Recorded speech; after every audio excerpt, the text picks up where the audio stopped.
क्या आपने कभी ये सोचा है कि अल्लाह ने फजर की नमाज ठीक उसी वक्त क्यों रखी जब हमारी नींद सबसे ज्यादा गहरी होती है, या असर की नमाज ऐन उसी वक्त क्यों फर्ज की गई जब हमारे अंदर दिन भर की थकावट, चिड़चिड़ापन और गुस्सा अपने उरूज पर होता है। हम में से बहुत से लोग ये समझते हैं कि ये सिर्फ एक इबादत का तरीका है या यूं ही कोई वक्त मुकर्रर कर दिया गया है, लेकिन हकीकत में ये कोई इत्तेफाक नहीं है। अल्लाह ने 5 वक्त की नमाजें बिल्कुल उन्हीं वक्तों में फर्ज की हैं जहां आपकी रूह और आपका दिमाग सबसे ज्यादा कमजोर होते हैं। दिन की शुरुआत फजर से होती है, दुनिया से मिलने से पहले अल्लाह से मुलाकात। सुबह के वक्त आपके जिस्म में एक खास हार्मोनल बदलाव होता है जिसे medical science cortisol awakening response कहती है। ये वो वक्त है जब रिस्क अता किया जा रहा होता है और फरिश्ते अपनी ड्यूटी बदल रहे होते हैं। अगर आप इस वक्त सोते रह गए तो आपने अपने पूरे दिन की बुनियाद ही कमजोर कर दी। फिर आता है जोहर का वक्त। दिन के बीच में जब आप काम कर रहे होते हैं तो आपके जिस्म का एनर्जी लेवल गिरने लगता है, फोकस खत्म हो जाता है, दिमाग थकने लगता है और इंसान गलत फैसले करने लगता है। जोहर की नमाज आपके दिमाग के लिए अल्लाह की तरफ से एक परफेक्ट न्यूरोलॉजिकल रीसेट है।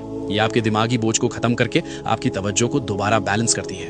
अब बात करते हैं असर की, जिसे जज्बाती कमजोरी का वक्त कहा गया है। शाम से पहले के इस वक्त में इंसान अक्सर गुस्से में होता है, दूसरों पर भड़ास निकालता है और सबसे ज्यादा गलतियां करता है। इसीलिए अल्लाह ने कुरान की सूरे अल असर में वक्त की कसम खाई है। असर की नमाज एक हिफाजती रुकावट है जो आपको जज्बाती तौर पर टूटने से बचाती है।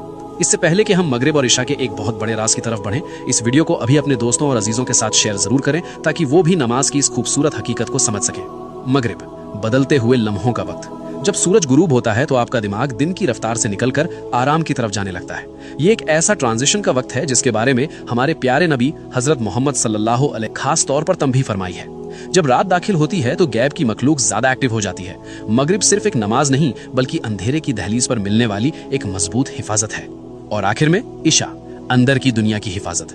जब अंधेरा छा जाता है तो इंसान के अंदर ओवर थिंकिंग बढ़ने लगती है, दिल पर एक अजीब सा जज्बाती बोझ महसूस होता है। इस्लाम में नींद को एक छोटी मौत कहा गया है जहां आपकी रूह कब्ज की जाती है। इशा की नमाज गैब की दुनिया में दाखिल होने से पहले आपकी आखिरी हिफाजत है। याद रखिए, जब आप कोई नमाज छोड़ते हैं तो आप सिर्फ एक फर्ज नहीं छोड़ते बल्कि आप वो खास लम्हा खो देते हैं जो खालिक ने आपको संभालने और सुकून देने के